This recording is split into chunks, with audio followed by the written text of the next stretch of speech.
أشهد أن لا إله إلا الله وحده لا شريك له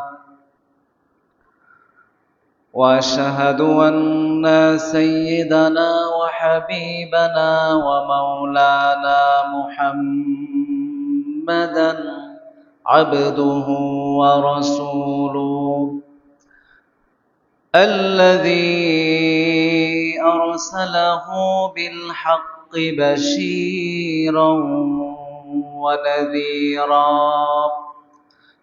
وداعيا إلى الله بإذنه وسراجا منيرا فقد قال الله تعالى في كلامه المجيد وفرقانه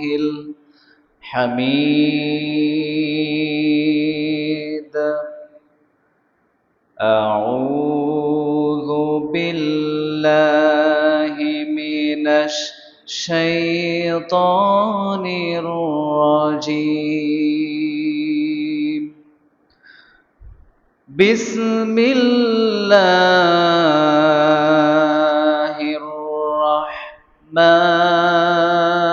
الرحمن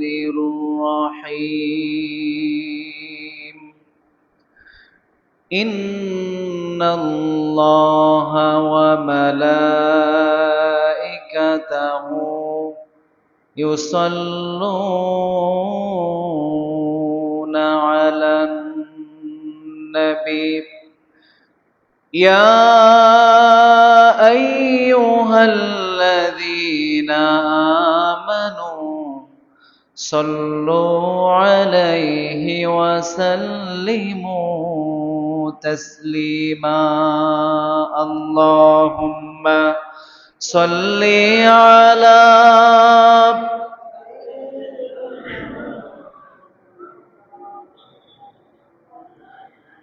وعلى آل سيدنا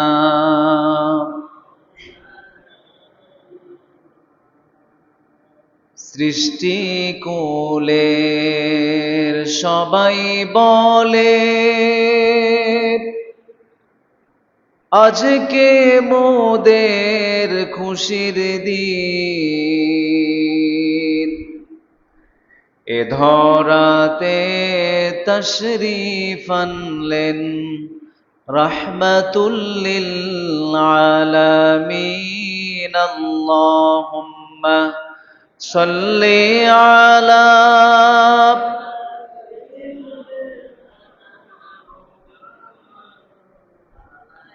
وعلى آل سيدنا بلغ العلا بكماله كشف الدجى بجماله حسنت جميع خصاله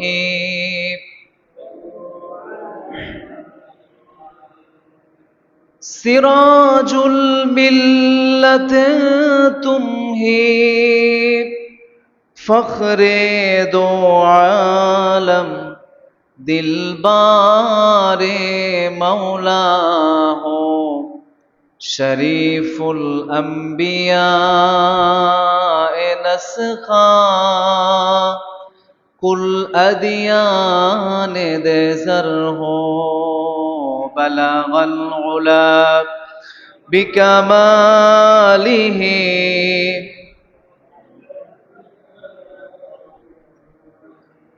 حسنت جميع خصاله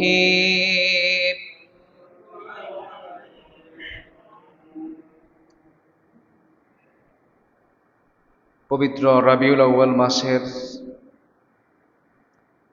আজকের জুমাতে উপস্থিত সম্মানিত মুসল্লিয়ানে কেরাম, ওলামায়ে কেরাম, পর্দানিশীন সম্মানিতা শ্রদ্ধেয়া মায়েরা এবং বোনেরা, সর্বপ্রথম শুকরিয়া আদায় করছি সে মহান মাবুদের দরবারে যে আল্লাহ তাআলা আমাদেরকে সুস্থ রেখে সবার আগে জুমার উদ্দেশ্যে মসজিদে আসার এবং বসার তৌফিক দিয়েছেন। এজন্য আমরা সকলেই পড়ছি আলহামদুলিল্লাহ। সকলেই পড়ি রব্বানা ওয়া লাকাল হামদ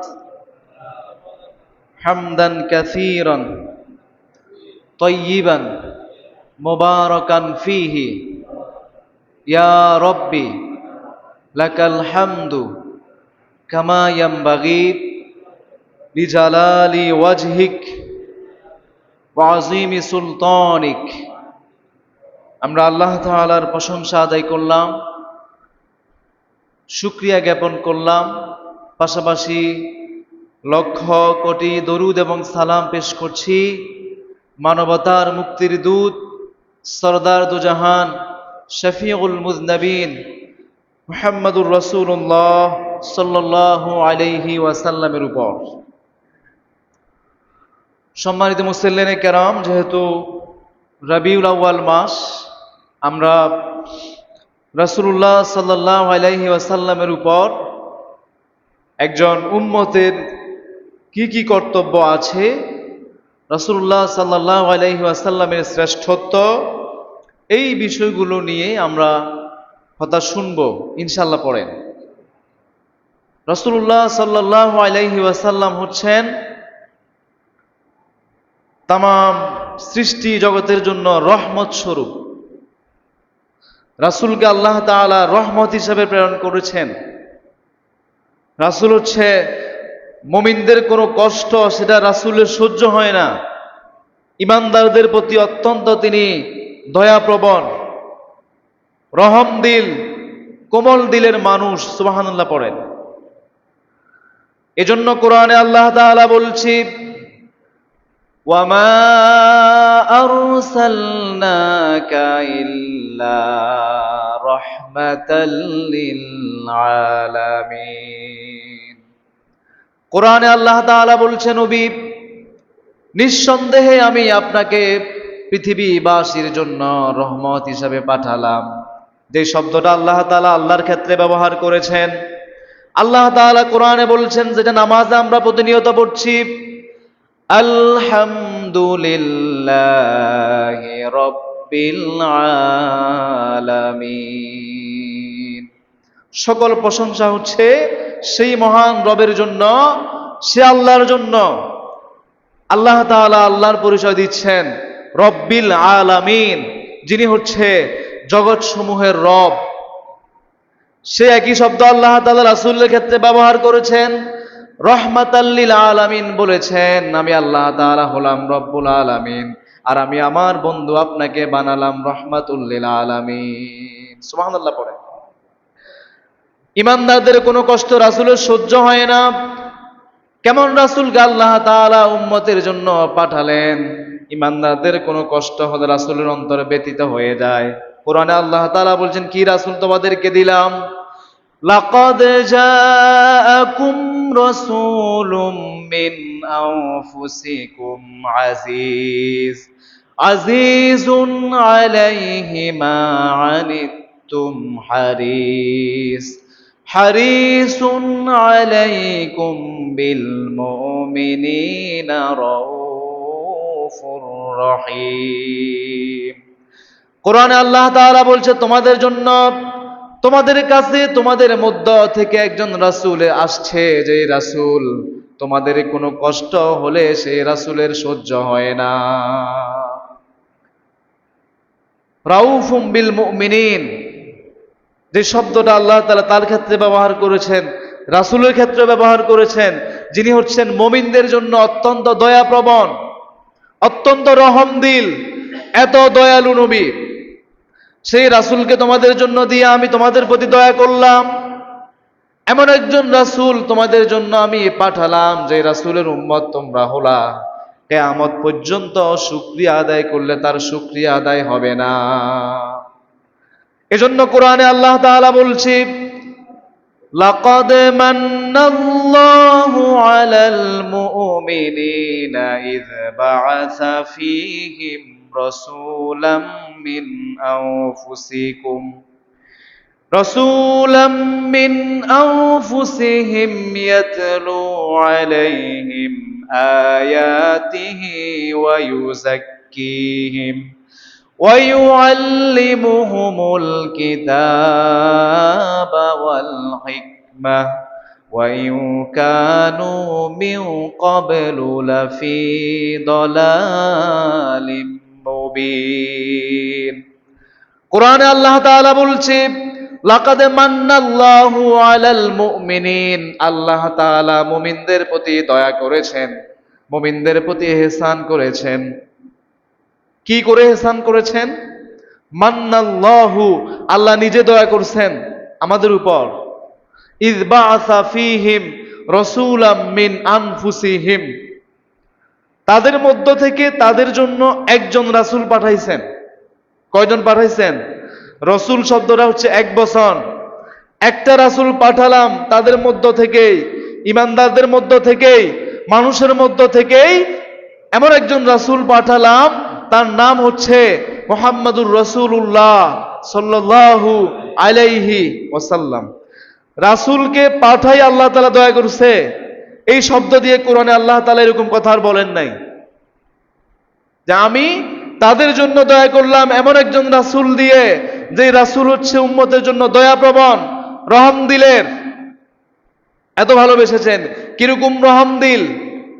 প্রত্যেকটা নবীর জন্য লিকুল্লি নাবিয়িন দাওয়া মুস্তাজাবা, প্রত্যেকটা রাসূলের জন্য, প্রত্যেকটা নবীর জন্য একটা দোয়া আছে, যেই দোয়াটা তিনি করলেই কবুল হয়ে যাবে। পৃথিবীতে যত নবী আসছি প্রত্যেকটা নবী তাদের মুসিবতের সময় সে দোয়াটা করেছেন, আল্লাহ তাআলা কবুল করেছেন।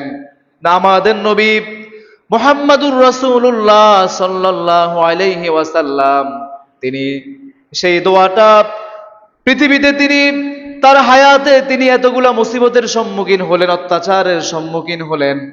দাঁত পড়ে যাচ্ছে, মাথার ভিতরে লোহার হেলমেট ঢুকে যাচ্ছে, উটের নাড়ি বুড়ি তার পিঠের উপর চাপিয়ে দিচ্ছে, রক্তাক্ত করছে, পাথর মারছে। এই কঠিন পরিস্থিতিতে আমাদের নবী উম্মতের জন্য দয়াপ্রবণ হয়ে সেই দোয়াটা তিনি দুনিয়াতে করতে পারতেন, কিন্তু সেই দোয়াটা তিনি করেন নাই। রাসূল সাল্লাল্লাহু আলাইহি সাল্লাম বলেছেন, আমি আমার সেই দোয়াটা আমি আমার উম্মতের জন্য রেখে দিলাম, কিয়ামতের ময়দানে আমি আমার উম্মতের জন্য সুপারিশ করে করে আমি আমার উম্মতদেরকে জান্নাতে ঢুকিয়ে দিব। সুবহানাল্লাহ পড়েন। কিরকম দয়া দেখেন! এত মুসিবতে পড়েছেন, অত্যাচারিত হয়েছেন, রাসূল দোয়া করেন নাই।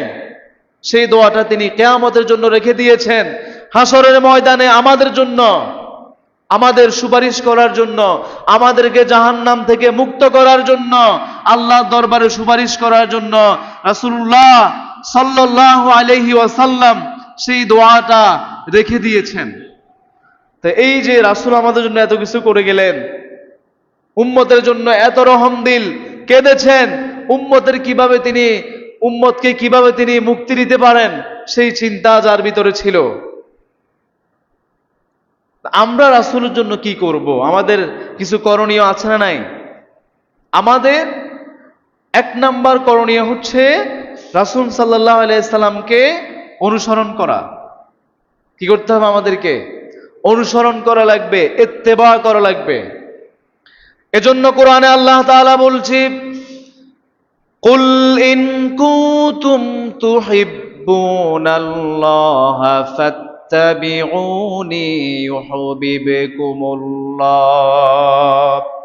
কোরআনে আল্লাহ তাআলা বলছে, নবী আপনি জানাই দেন আমার উম্মতরা, আপনার উম্মতরা, আমার বান্দারা যদি আমাকে ভালোবাসতে চায়, যদি আমার ভালোবাসা তারা পেতে চায়, একটা শর্ত আছে, একটা শর্ত যদি তারা পূরণ করতে পারে তাহলে আমি আল্লাহ রাব্বুল আলামিন আপনার উম্মতদেরকে ভালোবাসবো। সুবহানাল্লাহ পড়েন। সেই শর্তটা হচ্ছে ইত্তেবায়ে রাসূল। ফাত্তাবিউনি, আপনি বলেন তারা যেন আমাকে অনুসরণ করে। আমাকে অনুসরণ করলে, আপনাকে যদি তারা অনুসরণ করে, আমি আল্লাহ তাআলা তাদেরকে ভালোবাসবো, তারাও আমাকে ভালোবাসলে সেটা আমি কবুল করব। যদি আপনাকে অনুসরণ না করে, আপনার রেখে যাওয়া সুন্নাহ, আপনার রেখে যাওয়া আদর্শ তারা যদি অনুসরণ না করে, গ্রহণ না করে, আমি আল্লাহ তাআলা তাদেরকে কোনোদিন ভালোবাসবো না, তারা আমার কোনোদিন প্রিয় বান্দা হতে পারবে না। এজন্য কোরআনে আল্লাহ তাআলা বলছি, তোমাদের কাজ কি শোনো, মা আতাকুমুর রাসূলু ফাখুযুহু ওয়া মা নাহাকুম আনহু ফান্তাহু। আমার রাসূল যা কিছু আমার পক্ষ থেকে শরীয়ত হিসেবে নিয়ে এসেছে, দিন হিসেবে নিয়ে এসেছে, জীবন ব্যবস্থা হিসেবে নিয়ে এসেছে, এটা আঁকড়ে ধরবা। ওয়ামা নাহাকুম আনহু ফান্তাহু, তিনি তোমাদেরকে যে যে কাজ থেকে বিরত থাকার জন্য নিষেধ করেছেন সেই কাজগুলো তোমরা ছেড়ে দিবা। এটা হচ্ছে তোমাদের কাজ। কেননা তোমাদের জন্য পৃথিবীতে একটাই মডেল, সেটা হচ্ছে রাসূলুল্লাহ। লাকাদ কানা লাকুম ফি রাসূলিল্লাহি উসওয়াতুন হাসানা। আপনি পৃথিবীতে অনুসরণ করবেন এমন যদি কেউ থাকে সেটা হচ্ছে রাসূল। রাসূল ছাড়া আপনি অনুসরণ করতে পারেন এরকম একজন মানুষও নাই, সে যদি কাবা শরীফের ইমামও হয়। কথা বুঝেন না মনে হয় আপনারা? কাবার ইমামও যদি হয়ে যায় আপনি তাকে অনুসরণ করতে পারবেন না। হ্যাঁ, কোন মানুষকে আপনি অনুসরণ করতে পারবেন যদি তার সাথে রাসূলের সাথে মিলে। কোরআন সুন্নাহর সাথে যদি কোনো মানুষের চরিত্রের মিল থাকে আপনি তার সাথে চলতে পারেন। এটা যদি না থাকে, আপনি কোরআন সুন্নাহর সাথে কোনো মানুষের আদর্শের মিল নেই, তাহলে আপনি ওই মানুষটাকে, ওই আলেমকে, ওই ধর্মীয় দলের আমিরকে আপনি অনুসরণ করতে পারবেন না। আপনার দলের নেতাকে আপনি অনুসরণ করতে পারবেন না। কেন? তার মধ্যে রাসূলের আদর্শ নাই, রাসূলের সিরাত নাই, কোরআন নাই, হাদিস নাই। এরকম যদি হয় সে ব্যক্তি কোনোদিন আপনার অনুসরণীয় ব্যক্তি হতে পারে না। স্পষ্ট কোরআনের কথা। অনুসরণীয় ব্যক্তি হচ্ছে সে যার সাথে কোরআন এবং সুন্নাহর সাথে মিলবে। এজন্য কোরআনে আল্লাহ তাআলা বলছে, কেন তোমরা মানুষকে অনুসরণ করতে পারবে না? কোরআন যদি আপনি উপলব্ধি করেন, কোরআন যদি আপনি পড়তে যান, কোরআন বুঝতে চান, কোরআন বুঝতে গেলে আপনি প্রশ্নের উত্তরটা পেয়ে যাবেন। কোরআনে আল্লাহ তাআলা বলছে, ইয়া আইয়ুহাল্লাযীনা আমানু আতিউল্লাহা ওয়া আতিউর রাসূলা ওয়া উলিল আমরি মিনকুম فإن تنازعتم في شيء فردوه إلى الله والرسول। কোরআনে আল্লাহ তাআলা বলছে, পৃথিবীতে তোমরা যারা আজকে মুসলমান দাবি করছো, নিজেদেরকে ঈমানদার দাবি করছো, ঈমানের দাবি যারা আজকে করছো, জান্নাতে যারা যেতে চাও, পরকালীন জীবনে মুক্তি যারা পেতে চাও, তোমাদের একটা কাজ আছে, আতিউল্লাহ ওয়ার রাসূল ওয়া আতিউর রাসূল। আল্লাহকে আনুগত্য করবা, রাসূলকে আনুগত্য করবা। ওয়া উলিল আমরি মিনকুম। আতিউল্লাহ, এই শব্দের আগে আতিউ শব্দটা আছে। আল্লাহকে আনুগত্য করবে বিনা প্রশ্নে, নির্দ্বিধায়, দ্বিধাহীন ভাবে আল্লাহ আনুগত্য করবে, কোনো প্রশ্ন করা যাবে না। কথাবার্তা ছাড়া, প্রশ্ন তোলা ছাড়া আল্লাহর আনুগত্য হবে।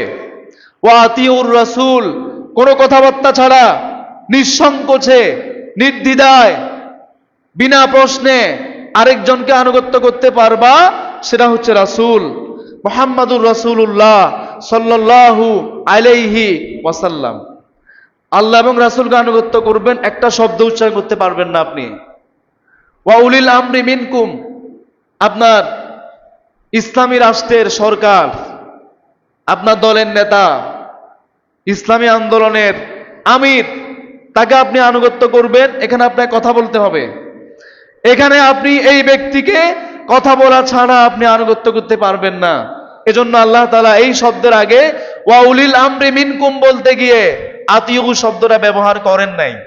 আমি কোনো মানুষকে আপনি অনুসরণ করবেন না, এটা আমি বলি নাই। আপনি আপনার দলের নেতাকে অনুসরণ করতে পারবেন না, এটা আমি বলি নাই।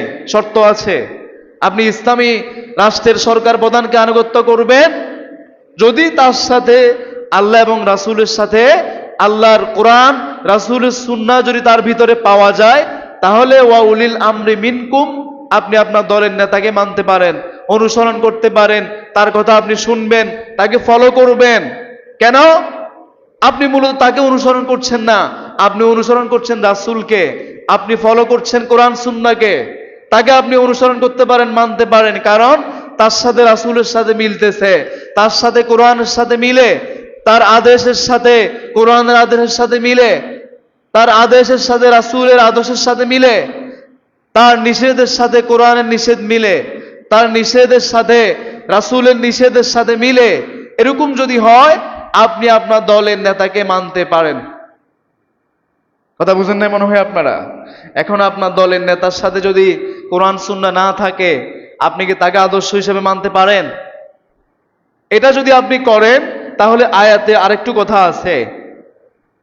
এটা যদি আপনি করতে ব্যর্থ হন, আপনি যাকে অনুসরণ করেন, আপনি যাকে মডেল বানান, আপনি আজকে বলেন যে আমি অমুক নেতার আদর্শের সৈনিক, তাহলে আপনি কোরআনে বিশ্বাস করেন নাই, আল্লাহর প্রতি আপনার বিশ্বাস নাই, পরকালের প্রতি বিশ্বাস নাই।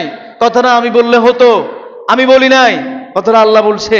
একই আয়াতে আল্লাহ বলছে, ইন কুনতুম তুমিনুনা বিল্লাহি ওয়াল ইয়াউমিল আখির, যদি তোমরা আল্লাহর প্রতি বিশ্বাস রাখো আর পরকালের প্রতি বিশ্বাস রাখো, তাহলে তোমরা আল্লাহকে আনুগত্য করবে, রাসূলকে আনুগত্য করবে। আর আল্লাহ এবং রাসূলের সাথে, আল্লাহর নির্দেশ রাসূলের সুন্নাহর সাথে যার সাথে মিলে কোনো মানুষ, তাকে অনুসরণ করতে পারবে। তাহলে আপনি যদি এটা থেকে ব্যর্থ হন, এমন মানুষকে ফলো করেন যার সাথে সুন্নাহ নাই, যার সাথে সিরাত নাই, রাসূলের সিরাতের কোনো সম্পর্ক নাই, আপনি আল্লাহর প্রতি বিশ্বাস করেন নাই, কোরআনের প্রতি বিশ্বাস আপনার হয় নাই। আপনাদেরকে আর কিভাবে বুঝাই? কাউকে মডেল বানাবেন ইসলাম দেখে, কারোর সাথে চলাফেরা করবেন ইসলাম দেখে, এটা হচ্ছে আল্লাহ এবং রাসূলের আনুগত্যের বহিঃপ্রকাশ। কথা বুঝেন আপনারা? তাহলে এই যে এক নাম্বার যে কাজ আমাদের, রাসূলকে আনুগত্য করা, ইত্তেবা করা, অনুসরণ করা, এটা তো এই সম্পর্কে কোরআনে একাধিক আয়াত আছে। আরেকটা আয়াত আল্লাহ তাআলা কোরআনে বলছে, ওয়া আতিউল্লাহ ওয়ার রাসূল লাআল্লাকুম তুরহামুন, আল্লাহকে আনুগত্য করবে, রাসূলকে আনুগত্য করবে, আশা করা যায় রহমত প্রাপ্ত হবে, আল্লাহর দয়া তোমরা পাবে। আল্লাহর দয়া পাওয়ার জন্য আল্লাহ তাআলা শর্ত দিয়েছেন যে আমার রাসূলকে আনুগত্য করতে হবে আর আমার কোরআন অনুসরণ করতে হবে। এটা থেকে বেরিয়ে যদি তুমি দয়া তালাশ করো, দয়া তুমি পাবে না। আমার রহমত, আমার দয়া বান্দার প্রতি বর্ষিত হবে না যতক্ষণ পর্যন্ত বান্দা রাসূলকে অনুসরণ না করবে। তাহলে দেখেন দুইটা আয়াত, একটা আয়াতে বলছে আল্লাহর ভালোবাসা বান্দা পাবে না রাসূলকে আনুগত্য করা ছাড়া, আল্লাহর দয়া বান্দা পাবে না রাসূলকে আনুগত্য করা ছাড়া। একাধিক আয়াতে আল্লাহ সুবহানাহু ওয়া তাআলা বলেছেন যে তোমরা রাসূলকে অনুসরণ করবে, এর বাইরে যত পথ, ভ্রান্ত পথ আছে, এগুলো তোমরা ছেড়ে দিবে। এজন্য কোরআনে আল্লাহ তাআলা বলছি, ওয়া আতিউল্লাহা ওয়া আতিউর রাসূলা ওয়া হাযারু ফাইন তাওয়াল্লাইতুম ফা'লামু আন্নামা আলা রাসূলিনাল বালাগুল মুবিন। কোরআনে আল্লাহ তাআলা বলছি, ওয়া আতিউল্লাহা ওয়া আতিউর রাসূল, তোমরা আল্লাহর আনুগত্য করবে আর রাসূলের আনুগত্য করবে, ওয়াহযারু, আর সতর্ক থাকবে। পৃথিবীতে এমন কোন পথ আছে যেই পথটা রাসূলের আদর্শের সাথে মিলে না, রাসূলের সুন্নাহর বহির প্রকাশ ঘটে না, এমন কোন মত পথ অনুসরণ করতে গেলে সতর্ক থাকবা। এটা যদি তোমরা না করো, সতর্ক যদি না হও, এমন নেতৃবৃন্দের যদি অনুসরণ করো যেখানে সুন্নাহ নাই, কোরআন নাই, তাহলে জেনে রাখো, ফা'লামু আন্নামা আলা রাসূলিনাল বালাগুল মুবিন। সতর্ক হও, এটা যদি না করো জেনে রাখো, ফা'লামু, জেনে রাখো, আন্নামা আলা রাসূলিনাল বালাগুল মুবিন, আমার রাসূল স্পষ্ট তোমাদের কাছে প্রচার করবেন মাত্র, প্রচারকারী মাত্র। আমাদের রাসূলের তোমাদের কোনো দায় নাই, তোমাদের কোনো দায় দায়িত্ব আমার রাসূল নেবেন না। যে রাসূলের এত দয়ার কথা আপনি শুনলেন, কিয়ামত উম্মতের জন্য সুপারিশ করছে, আপনি যদি সেই রাসূলের সুন্নাহ অনুসরণ না করেন, সেই রাসূলের দয়াও সুপারিশও আপনি কিয়ামতে পাবেন না। কিয়ামতের ময়দানে একদল আসবে, রাসূল সাল্লাল্লাহু আলাইহি ওয়াসাল্লাম পিপাসার্ত উম্মতকে কাউসার থেকে পানি পান করাবেন। একদল উম্মত আসবে পানি পান করার জন্য, রাসূলের হাতে পানি পান করার জন্য আসবে। এরকম উত্তপ্ত ময়দান, এক পানির পিপাসা, যে পানি পান করলে জান্নাতে ঢোকা পর্যন্ত আর পিপাসার্ত হবে না। লাম ইয়াজমা আবাদা, কোনোদিন পিপাসার্ত হবে না। একদল যখন পানি পান করতে আসবে তখন তাদের মাঝে পর্দা পড়ে যাবে। রাসূল সাল্লাল্লাহু আলাইহি সাল্লাম বলবে, এরা হচ্ছে আমার উম্মত। আল্লাহ বলবে, না, আপনি কি জানেন, আপনি পৃথিবীতে ছিলেন না, কিন্তু আপনি পৃথিবী থেকে চলে আসার পর এই দলেরা, আপনার এই উম্মতেরা, আপনার দিন, আপনার ধর্মকে তারা পরিবর্তন করে দিয়েছে, আপনার অনুসরণ তারা করে নাই। আপনার দিনের ভিতরে, আপনার রেখে যাওয়া দিনের ভিতরে তারা এমন নতুন নতুন বেদাতের আবিষ্কার করেছে, যে বেদাতের দ্বারা তারা মানুষদেরকে গোমরাহ করেছে। সুহুকান লিমান গায়্যারা বাদি, যারা আমার পর আমার দিনকে পরিবর্তন করে দিয়েছে, তাদেরকে রাসূল সাল্লাল্লাহু আলাইহি সাল্লাম বলবেন, দূর হও। বেদাতের সাথে আমাদের কোনো সম্পর্ক থাকতে পারবে না। রবিউল আউয়াল মাস আপনাকে এটা শিখাই যায়, রাসূলের সুন্নাহ আপনি হুবহু অনুসরণ করবেন। এখানে আপনি দলিল যুক্তি দিয়ে কোনো বেদাত আবিষ্কার করবেন, সেটা চলবে না। রবিউল আউয়াল মাস আসলে আপনি মিছিল করবেন, কেক খাবেন, গান বাজনা বাজাবেন, ডিজে পার্টি করবেন, এর সাথে, এই সমস্ত বেদাতের সাথে ইসলামের কোনো সম্পর্ক আছে? সেটাকে আজকে আপনি দিন মনে করে করছেন। রাসূল সাল্লাল্লাহু আলাইহি সাল্লাম কিভাবে করেছেন জন্মদিন পালন, আপনি কি সেটা অনুসন্ধান করেছেন? মিলাদুন নবী পালন করেন, কোনো অসুবিধা নাই। মিলাদুন নবী পালন করবেন, রাসূলের জন্ম বৃত্তান্ত বলবেন, রাসূলের সিরাত আলোচনা করবেন, আদর্শ আলোচনা করবেন, কোনো অসুবিধা আছে? আমরা বলি যে আপনাদের পদ্ধতিতে সমস্যা আছে, পদ্ধতিগত সমস্যা। মিলাদুন নবী পালন করেন, রাসূল থেকে নেন। রাসূল কিভাবে মিলাদুন নবী পালন করেছেন? রাসূল সাল্লাল্লাহু আলাইহি সাল্লাম পৃথিবীতে এসেছেন, অবশ্যই উম্মত শুকরিয়া আদায় করবে, শুকরিয়া আদায় করা উম্মতের দায়িত্ব। আপনারা ভুল বুঝেন যে মিলাদুন নবী মানে না, সিরাতুন নবী মানে না। কে বলছে মিলাদুন নবী মানে না? আমরা বলি যে আপনাদের পদ্ধতি সমস্যা আছে। মিলাদুন নবী, রাসূলের জন্ম উপলক্ষে আপনি শুকরিয়া আদায় করবেন, করেন।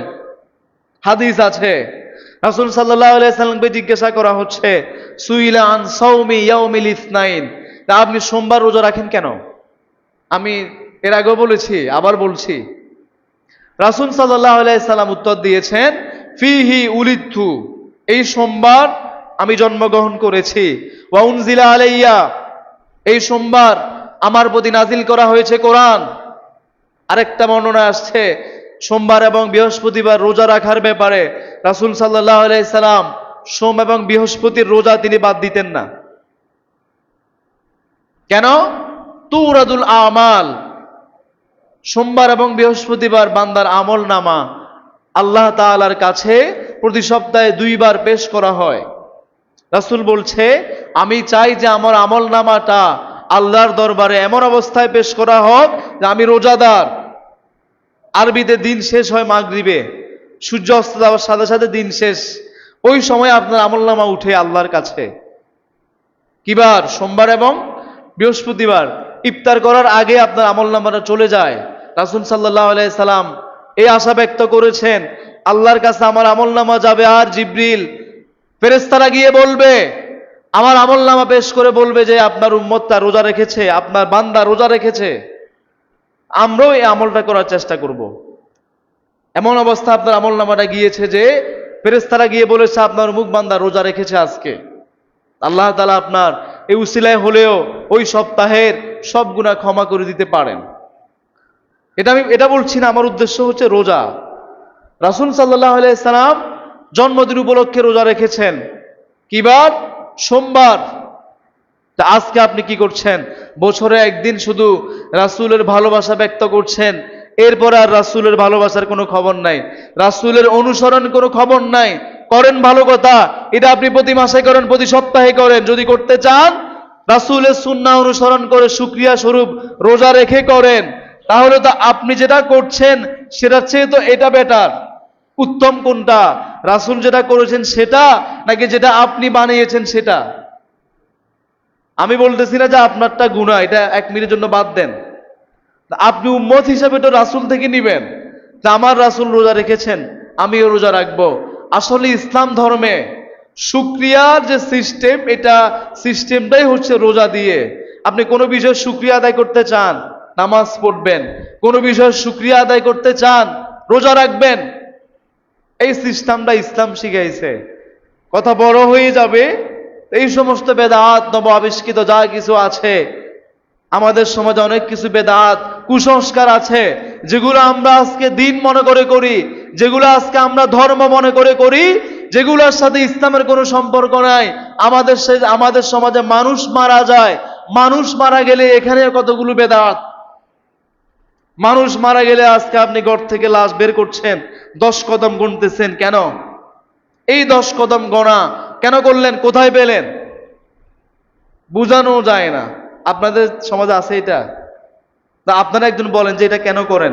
কেউ কি বলতে পারবেন যে রাসূল করছে, সাহাবায়ে কেরাম করছে, রাসূল আদেশ দিয়েছেন লাশ বের করার সময় 10 কদম গুনতে হবে, মানুষকে চেঞ্জ করতে হবে, এই কোণার মানুষ এই কোণায় আসো, ওই কোণার মানুষ ওই কোণায় যাও, এরকম কোন সিস্টেম কি ইসলামে আছে? এখানে আমার উস্তাদ সুল্ল হুজুর মুরব্বী আছে, হুজুরকে জিজ্ঞাসা করেন যে হুজুর এটা কি বললো।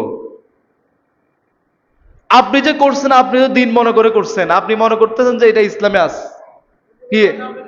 আপনারা যে গণেন, আপনি কি ইসলাম মনে করে গণেন না? আপনারা মনে করেন যে ইসলাম মনে হয় এটাই শিখাইছে, এটা ইসলামের একটা রেওয়াজ, ইসলামের একটা নীতি, শরীয়তের একটা নীতি, এটা মনে করেই তো আপনি লাশকে এইভাবে গণেন, মৃত ব্যক্তিকে আপনি দাফনের জন্য নিয়ে আসেন। এই কাজটা বাদ দিবেন। এটা হচ্ছে নব আবিষ্কৃত একটা কুসংস্কার, যেটা সুন্নাহ রাসূল থেকে আসে নাই। বড় বড় হুজুররা, আমি যেখানে যাই আমি বাধা দিই। কেন গুনলেন আপনি? এই 10 কদমে কি তার কাঁধ একবারে ব্যথা হয়েছে? বাকি যে 10 মিনিট হাঁটছে ওই সময় চেঞ্জ করেন নাই কেন? চেঞ্জ করলে তো ওই সময় করা দরকার। আপনার 1 মিনিটে কি মানুষের কাঁধ ব্যথা হয়ে যায়? কাঁধ ব্যথা হয়ে গেলে চেঞ্জ করেন, সেটা পরে, এটা আপনার ব্যক্তিগত বিষয়। আপনি যেটা করেছেন এটা দিন মনে করে করছেন। এভাবে দিন মনে করে নিজেদের বানানো কোনো কিছু করা, এটাকে শরীয়তের পরিভাষায় বেদাত বলা হয়। এরকম বেদাত দিন মনে করে করবেন, রাসূলের সুন্নাহ মনে করে করবেন, কিয়ামতে আপনি সুপারিশ পাবেন না। আপনি মনে করতে পারেন বিষয়টা হালকা, হালকা হলেও বিষয়টা জঘন্য, কারণ বিষয়টা শরীয়তে নাই। এভাবে আস্তে আস্তে আপনি খুঁজেন, আমিও খুঁজি। রবিউল আউয়াল উপলক্ষে আমরা কিছু কিছু বেদাত বের করব, যেগুলো শরীয়ত মনে করে আমরা করি, কিন্তু সুন্নাহ থেকে প্রমাণিত নয়। ব্যক্তির দায়িত্ব হচ্ছে সুন্নাহ অনুসরণ করা। এতক্ষণ তো আয়াত বললাম, রাসূল যেটা নিয়ে আসছে সেটা ধরো। রাসূলেরটা ধরেন না আপনি, হুজুরেরটা কেন ধরতে বসে আছেন? আমি একটু আগে বললাম আলেমকে অনুসরণ করা যাবে না, আমি বলি নাই। আলেমের কথা অনুসরণ করবেন ততক্ষণ যতক্ষণ আলেমের কথা কোরআনের সাথে মিলবে, যতক্ষণ আলেমের কথা সুন্নাহর সাথে মিলবে। আলেমের কথা যত বড় হুজুর হোক, কাবা শরীফের ইমাম আব্দুর রহমান সুদাই যদি এখানে আসি বলে এটা শরীয়ত, কোরআনে নাই, হাদিসে নাই, সাহাবায়ে কেরামদের জীবনে নাই, আপনি উম্মত হিসেবে সেটা মানতে বাধ্য নন, মানতে পারবেন না। আল্লাহ তাআলা আমাদের সবাইকে আমল করার, সুন্নাহ মতো আমল করার তৌফিক দান করুক। সকলে বলি আমিন।